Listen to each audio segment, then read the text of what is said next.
Kinben Book 5, Chapter 43. Natapos sa score na 111 to 103 ang laban ng Palawan at Occidental Mindoro team. Nakuha ng Mangyans ang ikalawang sunod nilang pagkatalo at makikita ang paglabas agad ni Kyle mula sa venue. Nagdidilim ang paningin nito at hindi na rin nga siya sumama sa kanyang mga kakampi sa pagpunta nila sa gitna ng court after ng laban. Sa ikalawang araw ng game sa Mimaropa League ay nakuha ng Calapan City ang ikalawang panalo kontra sa Marinduque na nakuha naman ang ikalawa nilang pagkatalo. Sa sumunod na laban, noong umaga ay nanalo rin ang Puerto Princesa City team para kuhanin naman ang unang panalo nila at binigyan naman nila ng 1-1 na kartada ang Oriental Mindoro na tinambakan ang Palawan noong unang araw. Kinagabihan ay nakabawi na nga ang Palawan Falcons sa pangunguna ni Derek Soco na nagtala ng 51 points nang matalo nila ang koponan ni Kyrie Lastimosa na nakapagtala ng 55 points sa labang iyon. Ito ay ang larong ginanap sa PSU. Ang tataas ng puntos ng ilang mga players dito sa Mimaropa League ay yung kakambal mo, 62 points noong unang game tapos ngayon 55 points naman. Hindi mo pa iyan nagagawa sa Maharlika League, hindi ba? Seryosong winika ng isang lalaking singkitang mata. Makikita ngang nasa isang maliit na bar sila sa may harapan ng isang mall sa Puerto Princesa. About naman sa alok mo, pag-iisipan ko muna dahil baka may iba pang mag-offer sa akin. Mukhang wala na rin naman pag-asa ang team ng Antique. After ng pangit na standings namin noong nakaraang season, ay mukhang mabubuwag na ang team namin. Natatawang sambit pa nga ng lalaki matapos uminom ng alak mula sa boteng nasa tapat niya. Makikita nga rin na may tattoo ng bola at basketball ring ang kaliwang braso nito. Mapapansin ding malapad ang katawan nito sa suot nitong black shirt na medyo fit. Tisoy rin ito at makikita ngang pinagtitinginan sila ni Kyrie ng mga babaeng serbidora sa loob ng maliit na bar na kanilang pinuntahan. Hindi ka ba inalok ng teams dito sa Palawan? Tanong naman ni Kyrie na pasimpleng tumuhog ng maliit na hiwa ng liempo na nasa tapat niya gamit ang tinidor. Kinausap nila ako noong bago mag-start ng Mimaropa League kaso wala akong interes na maglaro sa kanila. Natatawang sagot naman ng lalaki. Ikaw ba? Ano ang masasabi mo sa mga naglalaro sa ligang ito? May pag-asa bang maganda ang dalawang Palawan teams sa next season ng Maharlika?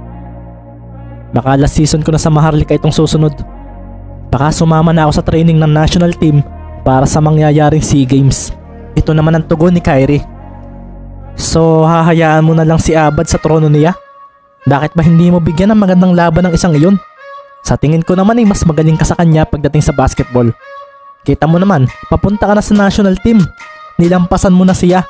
Hindi nga rin siya napapasama sa draft ng PBA. Ikaw nireject mo lang. Sambit pa nga ng kausap ni Kyrie. Ito ay si Cyrus Chu, ang ace player ng Antique team at isa sa mga top scorers ng Maharlika League sa nakalipas na 2 taon. Wala naman akong pakalam sa Abad na iyon. Ang maglaro para sa national team ang talagang gusto ko. At alam mo naman siguro kung paano makapasok doon. Kailangan mong gumamit ng impluensya. Sambit ni Kyrie at napatango naman ang kanyang kausap.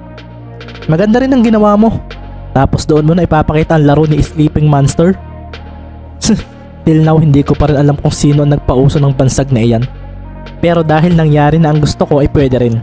Sisimulan ko sa SEA Games ang pagpapakilala ng magiging mukha ng Philippine basketball sa hinaharap. Napangiti naman si Cyrus sa sinabi ni Kyrie.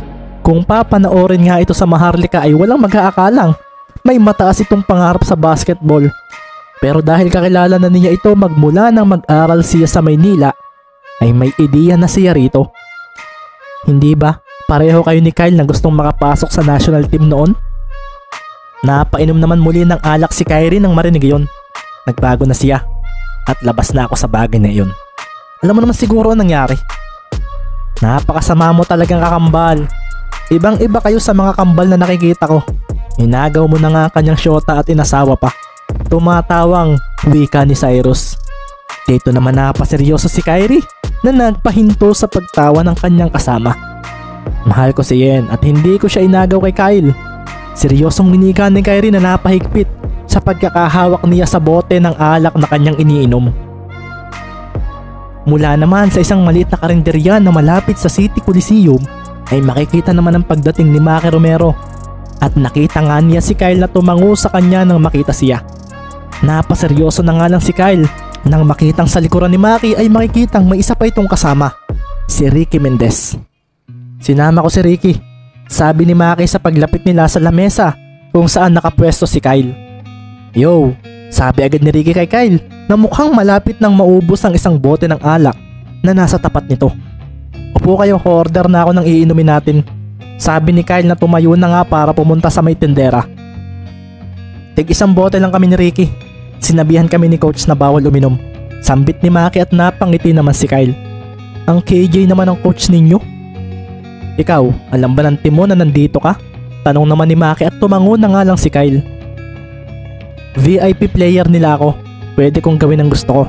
Natatawang wika ni Kyle na nagpunta na sa harapan ng tindera para bumili ng 2 bote ng alak. Frustrated iyang si Kyle kaya ganyan. Hindi dahil sa natalo sila. Sabi ni Maki kay Ricky na tumango naman at agad na napangiti nang bumalik si Kyle na may hawak na 2 bote ng alak. Nandito ang kakambal mo, hindi ba? Tanong agad ni Maki na mabilis na nagpabago sa datingan ni Kyle matapos umupo. Napaseryoso nga rin ang tingin si Ricky rito nang marinig iyon. Hindi pa nga niya nasasabi sa kanyang Kuya Maki o sa kahit sino sa team na nakita niya si Kyrie Lastimosa at kikitain niya ito bukas. Hindi ko alam. Paano mo naman nasabi? Natatawa ang tanong ni Kyle at seryoso lang siyang tiningnan ni Maki. Nagbago ka na nga talaga, Maki. Para ka ng kuya sa datingan ng mga tanong mo. Napatawa pa si Kyle at napaisip tuloy si Ricky kung nakakaisang bote pa nga lang ba ito. Oo, andito ang Kyrie na iyon. Seryoso rin namang sinabi ni Kyle at ang dalawa niyang kaharap ay napainom na rin ng alak. Frustrated ka kasi napanood niya kung paano natalo ang kanyang kakambal sa ganitong klaseng liga. Tama ba ako? Napangiti ng pilit si Kyle nang marinig iyon mula kay Maki. Sigurado akong iniisip na naman noon na malayo na ang narating niya kumpara sa akin. Na mas magaling siya. Natatawang wika ni Kyle at si Ricky naman ay seryoso lang na nakikinig sa usapan ng dalawa niyang kasama dahil hindi naman niya alam ang mga bagay na ito. Pero ano ba ang pakialam ko kung malayo na ang narating niya? Magkaiba kami ng choices dati pa. Dagdag pa ni Kyle na tinungga ang natitirang laman ng boteng hawak niya. Napailing naman si Maki. Bigla niyang naalala ang unang Kyle Lastimosa na nakilala niya nang hindi inaasahan. Yung hindi pa ganito. Itong pagyakag sa kanya ni Kyle ngayon, alam niyang kailangan lang nito ng kausap. Isa pa, imposible raw na yayain ito ang mga ka-team dahil alam naman niyang wala itong pakialam sa mga iyon. Wala rin siyang alam na kaibigan si Kyle na pwede nitong kausapin dito sa Palawan kundi siya lang. Kaya bilang kaibigan, heto na nga ang magagawa niya. Alam niya ang mga pinagdaanan nito at ang makita si Kyrie ay talagang makakasira ng mood nito. Sa mga nangyari sa dalawa ay talagang hindi katanggap-tanggap para kay Kyle na bigla na lang itong lilitaw rito at mapapanood ang masaklap na pagkatalo niya sa Mima Europa League. Maglabas ka lang ng sama ng loob pero 1 bote lang ang maximum na iinumin namin ni Ricky. Kalmadong wika ni Maki. Anong sama ng loob ang sinasabi mo, Maki? Masarap kasing uminom ng kaunti nang may kasama. Iyon lang ang masasabi ko. Natatawang wika ni Kyle na tinanguan naman ni Maki. Napatingin nga rin si Kyle kay Ricky Mendez. Nahihiya tuloy ako sa bata mong si Mendez. Mendez, galingan mo sa Maharlika League. Gusto kong mag-champion kayo ni Maki. Para naman makabawi ang isang iyan sa pagtalo mo sa team niya doon sa OMPL. Sabi nga ni Kyle at napatingin naman ng masama si Maki rito. Napatawa naman si Kyle at si Ricky naman ay nakangiting tumingin sa kanya. Bakit ka ba boss naglalaro ng basketball? Tanong nga bigla ni Ricky nang may kakalmahan sa mga mata. Umihip sandali ang malamig na hangin. Ilang segundong katahimikan ang bumalot sa lamesa nila at si Maki ay naghihintay nga ng pagsagot mula kay Kyle na parang hindi agad nakapagsalita. Napatawa si Kyle. Siyempre, pantanggal boredom. Pampalipas ng oras. Kung ganoon naman pala, bakit mo pa naisipang sumali sa Oxy Team? Pwede naman dumayo ka na lang sa kung saan na gusto mo. Sabi pa nga ni Ricky at si Maki naman ay napainom na lang ng alak. Kung may anong masasabi raw si Ricky ay hindi na niya ito mapipigilan. Aabangan lang daw niya ang reaksyon ni Kyle at pipigilan kung mababad trip ito sa mga nasasabi ng kanyang kasama. Gusto ko ring matesting kung malakas pa ang mga players dito sa Region 4B. Gaya mo. Sabi nga ni Maki sa akin ay mas magiging magaling ka pa raw sa kanya pagdating ng araw. Syempre bilang kilala ko na rin si Maki, may gusto kong malaman kung pwede kang mangyari iyon. At masasabi ko kung pwede nga. Tinalo mo kasi kami noong laban natin. Dagdag pa nga ni Kyle na tatawa-tawa pa. Mukhang may amats na ito at si Maki nga ay alam na nakailang bote na ito bago sila magpunta rito. Pagkatapos nito, wala na ba? Sambit pa nga ni Ricky at si Kyle ay napaseryoso na naman sa narinig niya. May gusto ko pa bang mangyari kaya ka naglalaro ng basketball? Magaling kang player at sa tingin ko, malayo ang mararating ninyo sa basketball. Dahil kagaya ka rin ni Kuya Maki. Nakakahanga ang talento sa paglalaro, yung mga players na talagang kailangan kong pagtrabahuhan para matalo. Masaya akong makakilala ng mga magagaling na basketball players at mas nakakatuwa kasi nagkakaroon ako ng chance na makatapat kayo sa court. Maglalaro ka rin ba sa Maharlika League o magpapadraft sa PBA? Dagdag pa nga ni Ricky at si Kyle naman ay marahang napangiti sa mga pinagsasabi nito. After nito, hindi ko alam. Okay na siguro ako na ang kakambal ko ang sikat, ang kilala na magaling. Ako, nakilala lang ako ng mga tao bilang kakambal niya. Magaling ako kasi kakambal niya. Dahil kakambal ako ni Kyrie. Ibig sabihin, kung hindi ako kakambal ni Kyrie, hindi ako makikilala ng mga basketball fans dito sa bansa. Iyon Ricky ang reality. Kaya masaya na ako sa ganito. Okay na ako sa ganito. Sabi ni Kyle na seryosong pinagmasdan ni Ricky. Pero hindi ka masaya sa sinasabi mo. Wika ni Ricky na nagpangiti ng marahan kay Maki. Bukas, magkakaroon kami ng one-on-one game na kakambal ninyo. Nakita ko siya kanina sa PSU at sinabi niyang puntahan ko raw siya bukas sa hotel niya. Sabi nga ni Ricky at inilabas din niya ang puting card na ibinigay nito sa kanya. Nakakatuwa kasi makakalaban ko siya.